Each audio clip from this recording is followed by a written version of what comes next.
हम देखेंगे फिलॉसफी में 19वीं सदी या जो 20वीं सदी थी उसमें आखिर क्या हुआ। यानी कि हमारे भारत में जब हमारा भारत देश आज़ाद नहीं हुआ था, आज़ादी से पहले दर्शन का क्या महत्व रहा। हमारे भारत में आज़ादी से पहले एक शब्द बहुत फेमस हुआ जिसका नाम था पुनर्जागरण।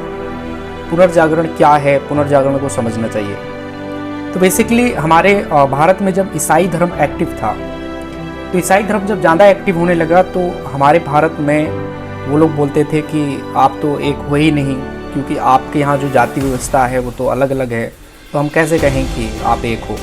यानी कि हिंदू धर्म में आप एक हो ही नहीं सकते, आप कैसे कह सकते हो कि आप हिंदू हो। इसके बाद एक हिंदू धर्म को ज़रूरत थी एक नए रूप की, तो एक नया रूप हिंदू धर्म को मिला जिसका नाम था न्यू वेदांत, जिसे हम न्यू हिंदुज़म भी बोलते हैं। जब से भारत में न्यू हिंदुज़म स्थापित हुआ, हिंदुज़म स्थापित होने के बाद तो जो हिंदू थे, हिंदुओं को ईसाइयों में धर्मांतरण जो करा लेते थे, वो काम उनका मुश्किल हो गया। और ये आंदोलन, पुनर्जागरण वाला आंदोलन अच्छा साबित हुआ न्यू हिंदुज़म से।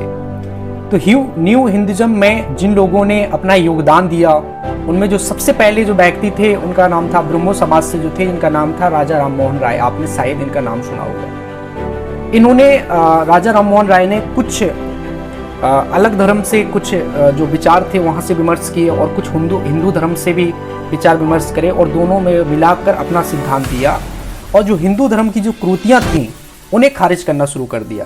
दूसरे एक नाम निकल के आता जिनका नाम था देवेंद्रनाथ टैगोर। इन्होंने इस परंपरा को आगे बढ़ाया। इन्होंने एक सिद्धांत दिया, इन्होंने कहा कि जितने हिंदू हैं वो एक हिंदू हैं। ऐसी धारणा इन्होंने पैदा कर दी कि जितने भी हिंदू हैं वो एक हिंदू हैं।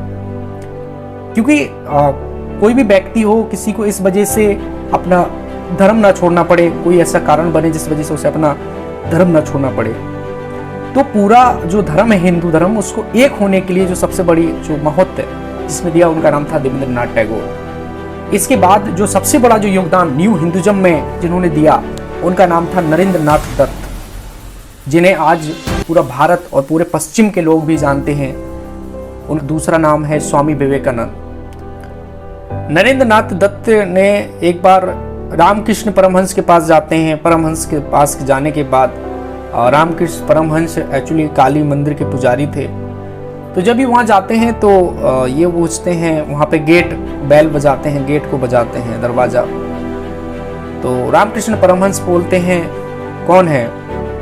तो ये बोलते हैं वही तो जानने के लिए आया हूँ, मैं कौन हूँ। जब ये सवाल करते हैं कि मैं कौन हूँ, यही तो जानने के लिए मैं आपके पास आया हूँ, तो तब से रामकृष्ण परमहंस इन्हें अपना शिष्य बना लेते हैं और जब से इनका नाम स्वामी विवेकानंद हो जाता है। तो अगर हम कहें कि न्यू हिंदुज़म का अगर प्रतीक किसी को माने, तो वो प्रतीक नाम निकल के आता है स्वामी विवेकानंद जी का, जिन्होंने न्यू वेदांत या न्यू हिंदुज़म एक ही बात होती है। इसके बाद जब हम आगे बढ़ते हैं तो देखते हैं एक नाम आपने सुना होगा, महात्मा गांधी।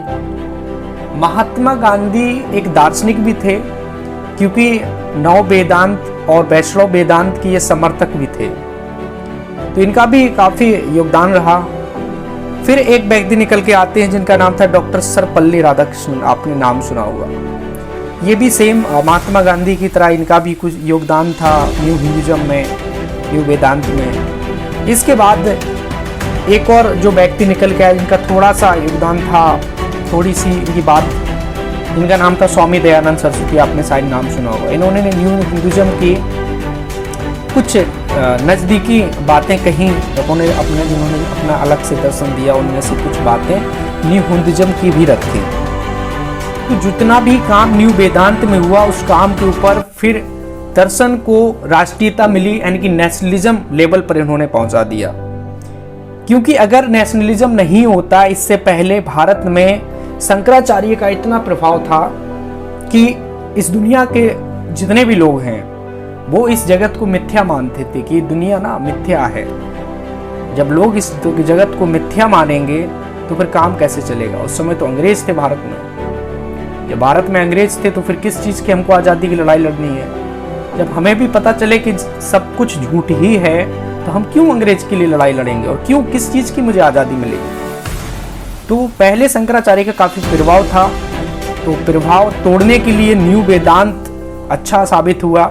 और सबसे बड़ा योगदान मैंने आपको बताया स्वामी विवेकानंद जी को जाता है, जिन्होंने इस शंकराचार्य के जो मिथ्या वाला वर्ड था या जो उनका दर्शन था उसको तोड़ के न्यू वेदांत की स्थापना की थी। अगर हम देखें कि हमारा भारत जब आज़ाद हुआ, आज़ादी के बाद दर्शन का हमारे भारत में कितना प्रभाव पड़ा, तो इसके बाद 3 से 4 रास्ते निकलते हैं, जिनमें से एक रास्ता अगर हम कहें आज़ादी के बाद तो जाता है वो डॉक्टर भीमराव अंबेडकर का। इन्होंने सभी दर्शन को देखा। भारत में इन्होंने जो जाति व्यवस्था थी उस पे नौ वेदांत का उतना प्रभाव नहीं पड़ा जितना इनके हिसाब से पढ़ना चाहिए था। इन्होंने मार्क्सवाद को पढ़ा, उसको भी खारिज कर दिया, पूंजीवाद को भी खारिज कर दिया। और अंबेडकर जी को कोई भी धर्म में रुचि नहीं थी। सिख धर्म में थोड़ी सी रुचि आई इनके मृत्यु होने से पहले, लेकिन सिख धर्म में फिर नहीं जाने के बाद इन्होंने सोचा मैं बौद्ध धर्म को अपनाऊंगा। लेकिन बौद्ध धर्म को अपनाने के लिए इन्होंने कहा जिस तरीके से वो है मैं उस तरीके से ना अपनाकर मैं अपने तरीके से अपनाऊंगा। जिस तरीके से बौद्ध धर्म है हीनयान व महायान, तो इन्होंने कहा मैं इन दोनों को ना अपना के एक अपना नवयान बनाऊंगा, क्योंकि इन्हें कर्म सिद्धांत बिल्कुल पसंद नहीं था। पारलौकिकता तो इन्हें बिल्कुल भी पसंद नहीं थी। जहाँ पे परलोक की बातें हों उन्हें तो ये खारिज ही कर देते थे। तो उन्होंने 1956 में एक नया दर्शन दिया जिसका नाम था न्यू बुद्धिज्म, और जिसे बोलते हैं नवयान। तो ये 20वीं शताब्दी का दर्शन था। तो जो कि बौद्ध दर्शन में एक हीनयान, महायान और तीसरे नंबर पर जो हमारे अंबेडकर जी का आया वो आया नवयान।